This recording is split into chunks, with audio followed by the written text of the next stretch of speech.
The issue tonight is, to what extent are we still under the shadow of natural selection? We're not concentrating on grand theories, but how far does evolution make its way into everyday life?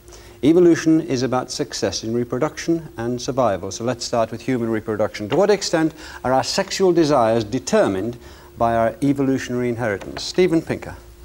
Well, I don't think people have sex for evolutionary reasons. They're not interested in propagating their genes.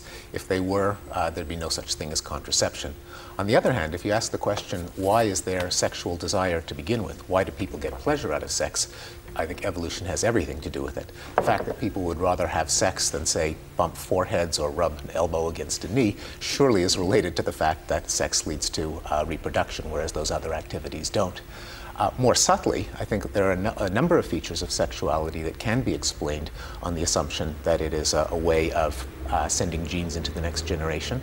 The fact that people are attracted to other people who look as if they're fertile, who have the right body shape and size and the right age. The fact that there are... So is it men attracted to, from your book, men attracted to particular sort of women and vice versa? And the difference between the sexes. In all societies, male sexuality and female sexuality are not equivalent.